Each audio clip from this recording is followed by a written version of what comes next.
Hey everybody. So what is freedom? Question I wanted to ask. I was inspired earlier. One of my subscribers left a comment that said something to the effect of, I can't believe people actually think that they're free, and how we are under statist control, but we don't even realize it. Or do realize it. But I think that it went along perfectly with this video I was going to make already, so I thought I would mention it. Freedom is perspective, and as I mentioned to him, there were times in the past when merely mentioning the wrong God could get you executed, and there are still places in the world where it's that way today. Living in America, I understand, all my subscribers know the videos I've made talking about corruption, corruption from the top down, corruption within the corporations, lobbying, and bias. But all of that set aside, what is freedom?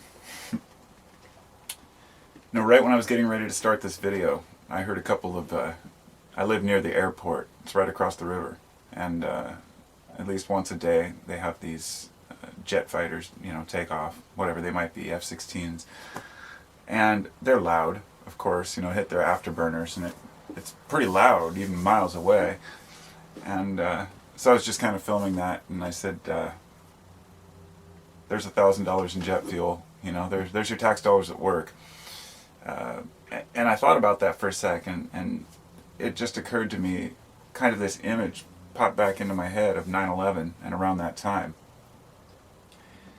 And how there are people who hear that sound and say, that's the sound of freedom.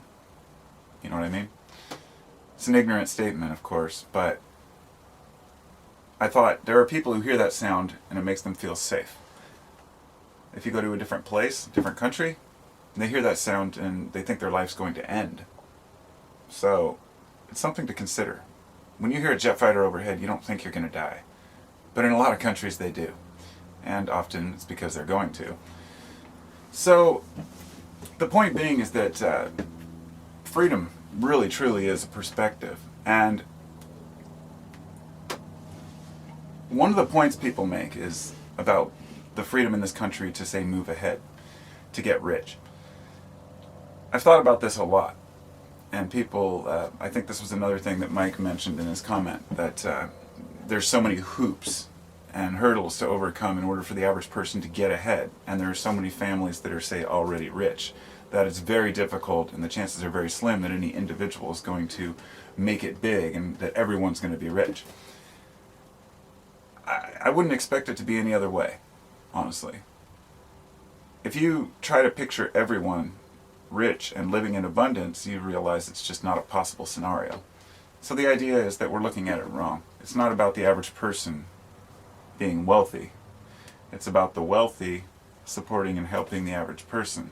In other words, all of us realize we're living here together, that no amount of money is going to bring us happiness, but even if it did, there's a limited amount of resources.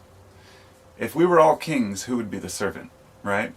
Now, these are thoughts that I could go on, for hours talking about, but I won't. I'll move forward and just say, one perspective I try to look at is history was much worse. Like I said, there were times when you could be executed for saying something bad about your leader, and there still are places like that today. There are places where you were shot, for promoting the wrong God, and that's happening today.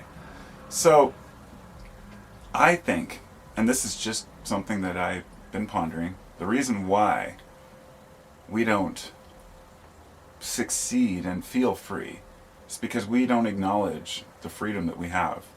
And I'm not talking about freedom as something that's given to us. I'm talking about freedom to make choices. The freedom to use our spare time wisely. They say the average American will never be rich. But look at how many average Americans watch an average amount of American television. Now, if you spend all your free time in the evening, you get home from work and you spend 3 or 4 hours watching television and go to bed, that's time that could have been spent learning, starting a business, building an empire, looking for another job, doing whatever you choose. And I'm not sitting here telling other people, hey, you should be doing these things at all. No, I'm saying that These are mistakes I've seen myself making in the past. When I say, well, I'm not getting ahead, I say, well, you're not working hard enough. There are people who put in a lot of work. And I'm not saying that more work equals more success, because that's a complete delusion. There are people who work 3 or 4 jobs just to pay their bills. And it's very unfortunate, especially with a lot of the low-paying jobs and where they can't get insurance because they don't work enough hours, they have no benefits. They're doing their best for their family. And meanwhile, they're living under this delusion, and forgive me for saying this, but there are a lot of very poor families out there who save every single penny they can to send their children to college. And to me, that's one of the biggest travesties out there. They want to send their kid to a nice college because they think that that's going to help the family in the future, but we're living in such precarious times, the child might not even be able to do that job in 20 years, or let alone want to. But this is what we've been taught. Work hard, retire, send your kids to college, and everything will be just fine. And the reality is that we could be spending our time more wisely. Imagine if instead of spending that money on college, we spent the time and the money, not just because it's going to take years to pay those college loans back for kids who take student loans. So it's not just the time you spend in college, the years you spend in college, it's the years you spend paying back the college. And in the end, that's all time wasted, in my opinion, unless it's something you really enjoy. To each his own. I'm not saying college is a waste for everyone, by any means, and education is an important thing. There are people out there who say that public schools shouldn't exist, and I say, hey, you need to check your reality, because without public schools, there would be no way for the average child to be educated on basic arithmetic without a parent teaching them. And if you're a parent, you know that homeschooling isn't so easy. Kids don't want to learn from their parents, you know. There's a reason why schools offer kind of an escape for parents and for children in order for them to learn under the wing of somebody who does that for a living. And that's how all of us are, you know. I can do work on my own car, but I can also hire a mechanic who has the right tools, and he'll do it more efficiently. You know, I'm a carpenter, but I'm not necessarily a good plumber, so I might hire somebody to do that for me. So we could spend the extra time that we waste, say just watching TV, doing whatever it might be, and going out with friends, going out to the bar, and study, learn, do something with that time, but we choose not to, and that's okay. I'm not saying we should, I'm saying that that's okay, but that's a choice. And there's a reason why people who work hard get ahead, you know.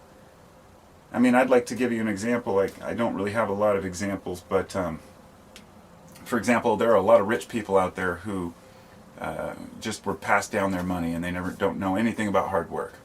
Then there's guys like Warren Buffett who are completely hated. And the minute I say that name, a lot of people are going to be like, oh, that guy, he's just rich and he totally destroys economies.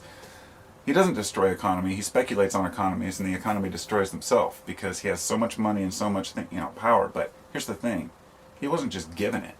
He worked his ass off. He's been working his ass off his whole life. And he says he reads an average of like 4 to 5 hours every day, and has for almost his entire life. How many of us can say that we read 4 hours a day? Even 2 hours a day. How many of us can say that we write or read an hour a day? You know, I guess I would be an exception because I do YouTube videos, but I enjoy writing, so that's my thing, and I want to share that with the world. But it's not about how hard you work or how much you write or speak or read. It's about how you apply that. And that's one of the most difficult things.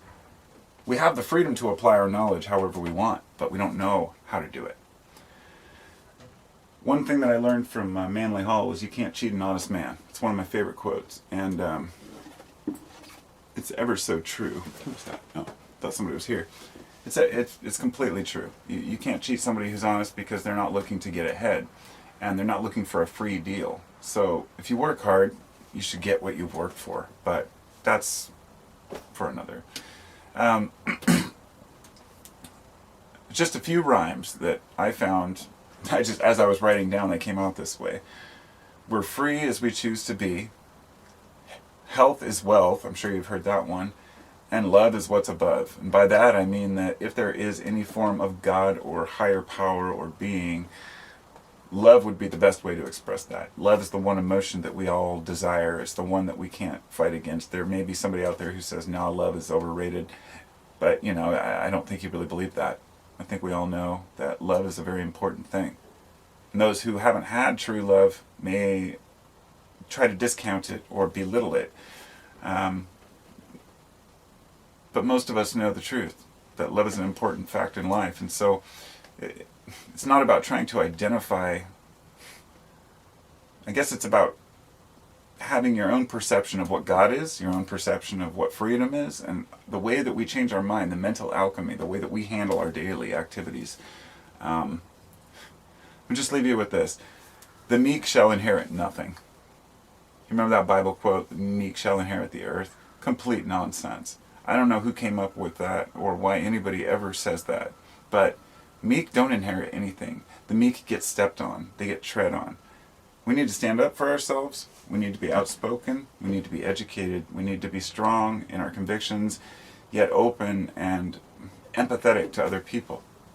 And finding that balance between empathy and straight out, ruthlessness in the way that we behave, it's a fine line, to living our lives and working really hard towards something without harming any other. Because there are a million ways to make money if you harm other people.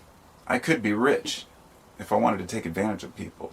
If I wanted to sell something that wasn't what I said it was, or sell these quantum pendants. This guy David Sereda, for example, he's been selling this shit for 2 decades. There's always going to be a new sucker born that believes it, and those kind of charlatans and liars frustrate me, but there's nothing I can do about that. Anyhow, I'm kind of going on a tangent, going off base here, but really it was just about freedom and acknowledging your freedom, that you do have a lot of freedom. And the only thing that holds us back is really our own choices. It's like I said, we may be suppressed here, but I also have the choice to earn some money, get on a plane, fly to another country, and try another place to live. That's an option for me and my family. So it's not that we're not given the freedom, it's that we don't take the choices. We don't take the risks. Because nobody who got ahead in this world, and I'm not talking just financially, but nobody who succeeded in happiness or success in living in a better place, whatever it might be, ever got there by being meek. They got there by being bold. And being bold is hard. So, because there's always going to be somebody who thinks you're an arrogant prick or that you're just holier than thou, but you have to stand by your convictions, but also be open-minded. So, you are free. If you're on the internet right now and you're watching this, then you're free. Free enough. If you've never been to jail, you don't know what it feels like to be behind bars, even for one day, just consider it. It's a very difficult place to be for people who truly want to be free. So, there are many people that are sitting in jail right now for smoking a joint. And I just want to mention that because I don't want people to forget. Prisoners don't have a voice. And when we talk about freedom, and we're given all this time to do whatever we want, and we waste it, there are other people in prison who are studying to be professors, studying to be lawyers, because they've been pushed into it. They realize what freedom really is. And so, thanks for watching. I'll talk to y'all later. Please share your opinions, and I always appreciate them. Late. Thanks for coming to Carbo's channel, yo. Yeah.